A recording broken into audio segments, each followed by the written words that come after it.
Steve Harvey had been hosting Family Feud for over 14 years, and throughout that extensive career, he had witnessed moments that ranged from hilarious to heartwarming, from surprising to deeply emotional. His ability to navigate unexpected situations with grace and authenticity had been refined through decades in entertainment,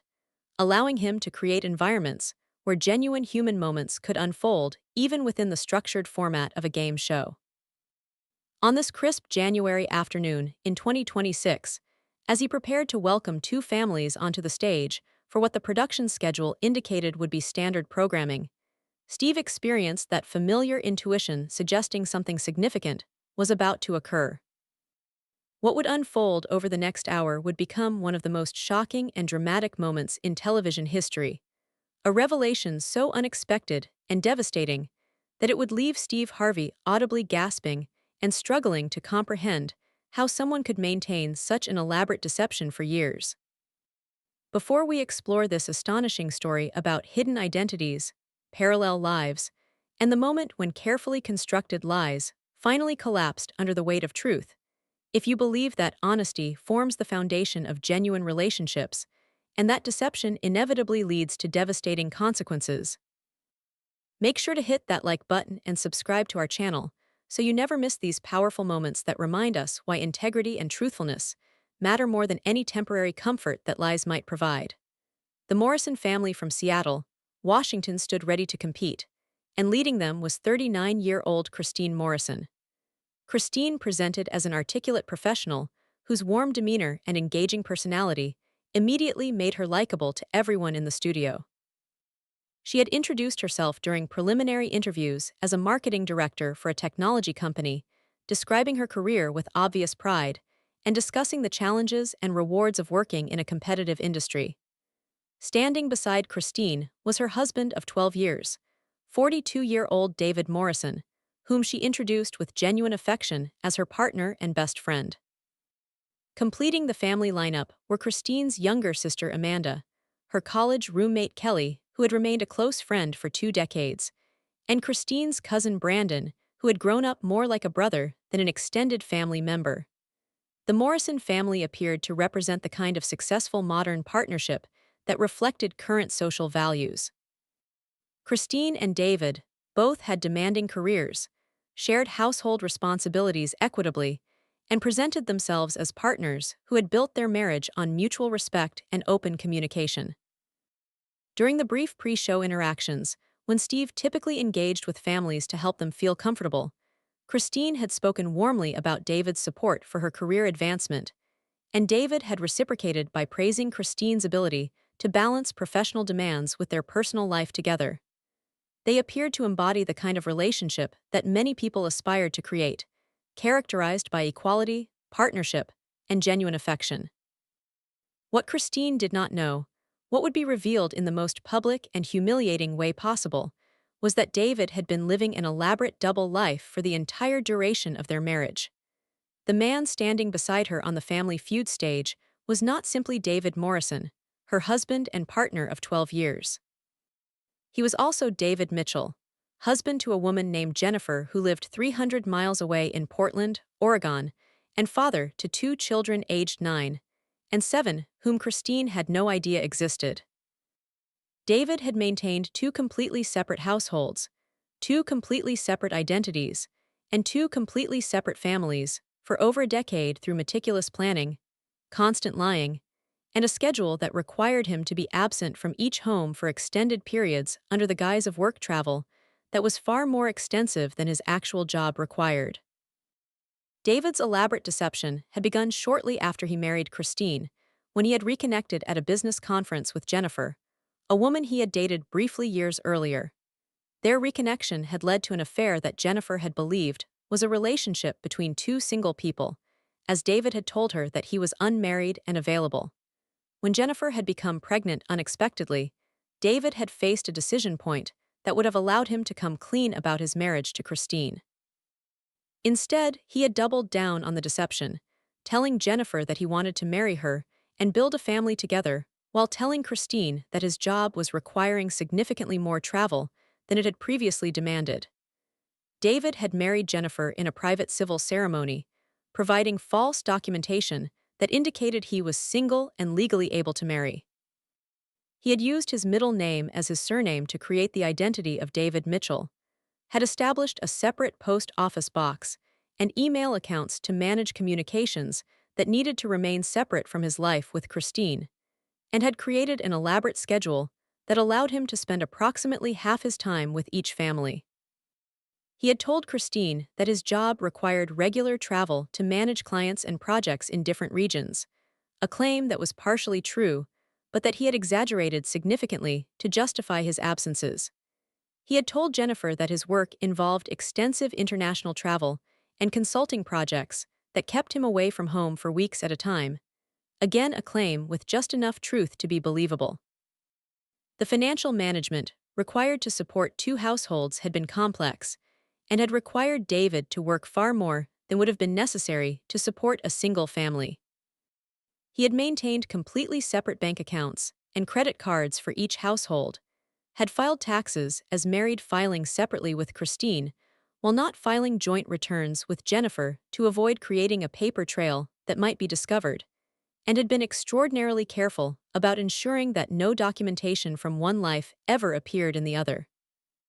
The stress of maintaining such elaborate deception had been enormous, requiring constant vigilance, careful tracking of lies told to each family, and the ability to shift seamlessly between two different personas depending on which household he was occupying. David's motivations for creating and maintaining this double life were complex, and would later be analyzed by psychologists and relationship experts who tried to understand how someone could sustain such deception for so long. Part of his behavior appeared to stem from an inability to make definitive choices, a desire to avoid disappointing anyone by ending relationships, and a fundamental selfishness that prioritized his own desires over the well-being of the people he claimed to love. He had convinced himself that what the families did not know could not hurt them, that he was actually being considerate by protecting them from painful truths, and that his ability to manage two households demonstrated competence rather than pathological dishonesty. The decision to apply for Family Feud had been Christine's idea, proposed as a way to create a fun shared experience with people who mattered to her.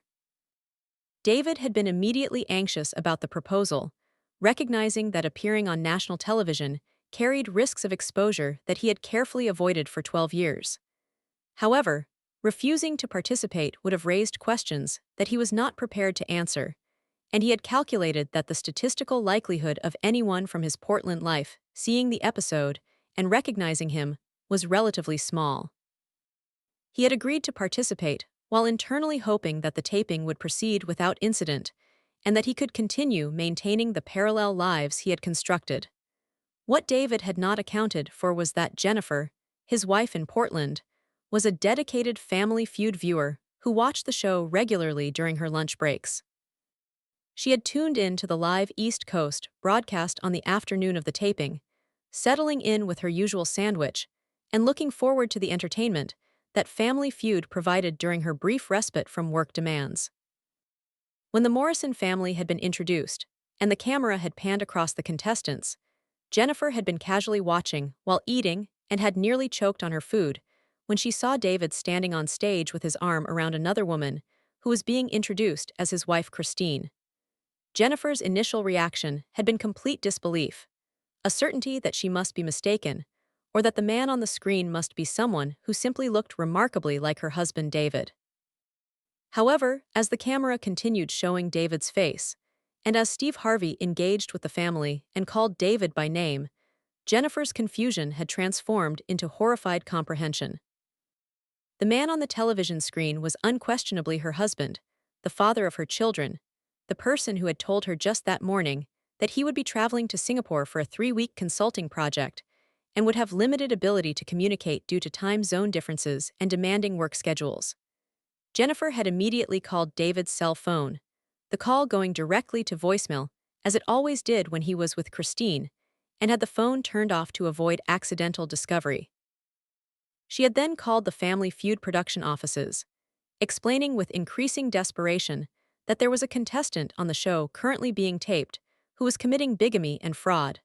that the woman he was presenting as his wife had no idea that he was married to someone else,